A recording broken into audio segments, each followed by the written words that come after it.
ಆ ಹುಕ್ಕೇರಿ ಭಾಗದಲ್ಲಿ ಏನು ರೈತರು ಪ್ರತಿಭಟನೆ ಮಾಡ್ತಾ ಇದ್ರು, ಇದು ವಿಷಯ ತಿಳಿದು ನಾನು ಈ ಹುಕ್ಕೇರಿಗೆ ಬಂದೆ.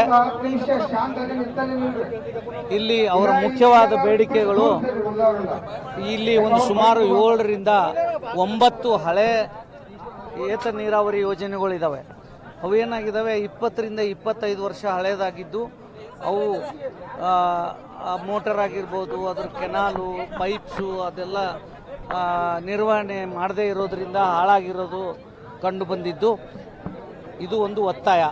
ಇನ್ನೊಂದು 2 ಅವ್ರದ್ದು ಮಲ್ಲಿಕಾರ್ಜುನ ಏತ ನೀರಾವರಿ ಮತ್ತು ಈ ಶಿಪೂರ್ ಹಡಲ್ಗಾರ ಏತ ನೀರಾವರಿ 2 ಯೋಜನೆಗಳನ್ನು ಅನುಷ್ಠಾನ ಮಾಡಬೇಕು ಅಂತ ಅವರ ಮುಖ್ಯವಾದ ಬೇಡಿಕೆಗಳಾಗಿತ್ತು. ಇದರಲ್ಲಿ ಇದು ಮಲ್ಲಿಕಾರ್ಜುನ ಏತ ನೀರಾವರಿ ಯೋಜನೆ 780 ಕೋಟಿಗಳಿಗೆ ನಾವು ಏನು ಈ ಯೋಜನಾ ವರದಿ ತಯಾರಿಸಿ ಸರ್ಕಾರಕ್ಕೆ ಸಲ್ಲಿಸಿದ್ವಿ. ಆದರೆ ಅದರಲ್ಲಿ ಆ ನದಿ ಏನು ನಾವು ಸುಲ್ತಾನ್ಪುರ ಹತ್ರ ಹಿರಣ್ಯಕೇಶಿ ನದಿಯಿಂದ ನೀರನ್ನು ಎತ್ತಬೇಕು ಅಂತ ಏನು ಯೋಜನಾ ವರದಿ ತಯಾರಿಸಿದ್ವಿ. ಆ ನದಿನಲ್ಲಿ 0.61 TMC ಅವಶ್ಯಕ ನೀರು ಲಭ್ಯವಿಲ್ಲ ಅಂತ ಅದನ್ನು ಮರುಪರಿಶೀಲನೆಗೆ ಸಲ್ಲಿಸಿರೋದ್ರಿಂದ ಅದನ್ನು ನಾನು ಪರಿಶೀಲಿಸಿ ಅದು ಅಲ್ಲಿ ಸಾಧ್ಯವಾಗದೇ ಇದರ ನೀರನ್ನು ಘಟಪ್ರಭಾ ನದಿಯಿಂದ ಏನಾದ್ರು ಅದನ್ನು ಲಿಫ್ಟ್ ಮಾಡಿ ಯೋಜನೆ ಮಾಡಬಹುದಾ ಅನ್ನೋ ಒಂದು ಸಮಾಲೋಚನೆಯನ್ನು ಪರಿಶೀಲಿಸಿ ಇನ್ನೊಂದು ಸರಿ ಸರ್ಕಾರಕ್ಕೆ ಹೊಸ ಯೋಜನಾ ವರದಿಯನ್ನು ಸಲ್ಲಿಸಿ ಅನುಮೋದನೆ ಪಡೆದು ಅನುಷ್ಠಾನ ಮಾಡೋ ಒಂದು ಕಾರ್ಯಕ್ರಮ ಹಮ್ಮಿಕೊಳ್ತೀವಿ ಕರ್ನಾಟಕ ನೀರಾವರಿ ನಿಗಮದಿಂದ ಅಂತ ಹೇಳಿದೆ. ಉಳಿದಂತೆ 7 ರಿಂದ 9 ಯೋಜನೆಗಳನ್ನು ಏನಿದ್ದಾವೆ ಅವು ಆಲ್ರೆಡಿ ಹಿಂದಿನ ಅವಧಿನಲ್ಲಿ ಸುಮಾರು ದಿನಗಳ ಹಿಂದೆಯೇ ಮಂಜೂರಾಗಿದ್ದು ಅವುಗಳನ್ನು ನಾವು ಎಸ್ಟಿಮೇಟ್ಸ್ ಎಲ್ಲ ರೆಡಿ ಮಾಡಿ ಅನುಮೋದನೆಗೆ ಸರ್ಕಾರದ ಆಡಳಿತಾತ್ಮಕ ಅನುಮೋದನೆಗೆ ಸಲ್ಲಿಸಿದ್ದೀವಿ.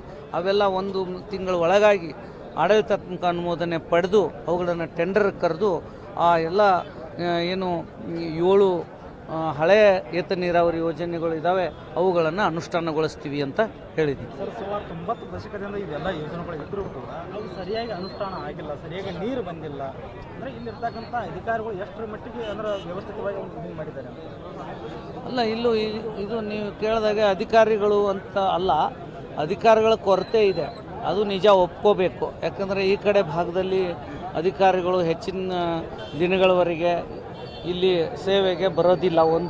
ಯಾಕಂದರೆ ಹೆಚ್ಚಿನ ಒತ್ತಡ ಇದೆ. ನೀರು ಈ ಭಾಗ ಏನಿದೆ ಇದು ಎತ್ತರದ ಪ್ರದೇಶ ಆಗಿರೋದ್ರಿಂದ ಇದಕ್ಕೆ ಗ್ರಾವಿಟಿನಲ್ಲಿ ನೀರು ತರ್ಸೋಕ್ಕೆ ಸಾಧ್ಯ ಇಲ್ಲ. ಇದಕ್ಕೆ ಏನು ಮಾಡಿದರೂ ಸಹಿತ ನಾವು ಲಿಫ್ಟ್ ಮಾಡಿ ಅದಕ್ಕೆ ವಿದ್ಯುತ್ ವೆಚ್ಚ ಇದೆ. ಸೊ ಆ ಥರ ನೀರಾವರಿ ವ್ಯವಸ್ಥೆಗಳನ್ನೇ ಕಲ್ಪಿಸಬೇಕು, ವಿನಃ ಈ ಗ್ರಾವಿಟಿ ಮೇಲೆ ನೀರಾವರಿ ಮಾಡೋಕ್ಕೆ ಸಾಧ್ಯ ಇಲ್ಲ. ಸೊ ಈಗ ನಮ್ಮಿಂದ ಕರ್ನಾಟಕ ನೀರಾವರಿ ನಿಗಮದಿಂದ ಎಲ್ಲ ಪ್ರಯತ್ನಗಳು ಇರೋ ಏತ ನೀರಾವರಿಗಳನ್ನು ಸರಿ ಮಾಡೋದು ಮತ್ತು ಹೊಸದಾಗಿ ಏತ ನೀರಾವರಿಗಳನ್ನು ಮಾಡೋ ಒಂದು ಯೋಚನೆ ಇದೆ. ಸುಮಾರು 60ಕ್ಕೂ ಅಧಿಕ ಹಳ್ಳಿಗಳಲ್ಲಿ ಸರ್ ಕುಡಿಯುವ ನೀರಿನ ವ್ಯವಸ್ಥೆ, ಕುಡಿಯುವ ನೀರಿನ ವ್ಯವಸ್ಥೆಗೆ ಏನಾದ್ರು ಕುಡಿಯುವ ನೀರಿನ ಇಲಾಖೆಯವರು ನಮಗೆ ನೀರು ಒದಗಿಸಿ ಅಂತ ಕೇಳಿದ್ರೆ ನಾವು ನೀರನ್ನು ಒದಗಿಸೋ ಪ್ರಯತ್ನ ಮಾಡ್ತೀವಿ. ಹೌದು, ನಾನು ಈಗ ಅವರೇನು ಮಹಾಗುರುಗಳು ಹಾಗೂ ಏನು ರೈತ ಮುಖಂಡರು ತಿಳಿಸಿದ್ದಾರೆ, ಆ ಥರ ನಾನು ಇದೇ ಭಾಗದವನಾಗಿರೋದ್ರಿಂದ ನನಗೆ ಇಲ್ಲೆಲ್ಲ ಜಿಯಾಲಜಿಕಲ್ ಏರಿಯಾ ಗೊತ್ತಿದೆ. ಸೊ ನಾಳೆ ನಾನು ಇದ್ದು ಅದೇನು ಮಲ್ಲಿಕಾರ್ಜುನ ಏತ ನೀರಾವರಿ ಆಲ್ಟರ್ನೇಟಿವ್ ವ್ಯವಸ್ಥೆ ಬಗ್ಗೆ ಪರಿಶೀಲಿಸ್ತೀನಿ. ಸರ್, ಏನಂತಂದರೆ ಈಗ MI ಡಿಪಾರ್ಟ್ಮೆಂಟ್ ಅಂದ್ರೆ ಸಾಕಷ್ಟು ಕೆರೆಗಳಿಗೆ ನೀರು ಬಿಡುಗಡೆ. MI ಡಿಪಾರ್ಟ್ಮೆಂಟ್ ನಮಗೆ ಸಂಬಂಧಿಸಿದ್ದಲ್ಲ. ಸರಿ, ಕುಡಿಯ ನೀರಾವರಿ ಕ್ವಿಕ್ಕಾಗಿ ಮಾಡಬೇಕಂತ ಆಗ್ರಹ ಮಾಡಿದ್ರು. ಅದ್ರ ಬಗ್ಗೆ ಕುಡಿಯೋ ನೀರಿನ ಇಲಾಖೆ ಏನು ಸಂಪರ್ಕಿಸ್ಬೋದು. ಕುಡಿಯೋ ನೀರಿನ ಇಲಾಖೆ ಏನಾದ್ರು ನೀರಿಲ್ಲ ಅಂತ ಹೇಳಿದರೆ ನಮ್ಮಿಂದ ಏನಾದ್ರು ನೀರು ಒದಗಿಸೋಕ್ಕೆ ನಾವು ಪ್ರಯತ್ನ ಮಾಡ್ತೀವಿ. ಭೇಟಿಗೆ ನಾವು ಅವಕಾಶ ಮಾಡಿಕೊಡ್ತೀವಿ ಅಂತ ಹೇಳಿದ್ವಿ.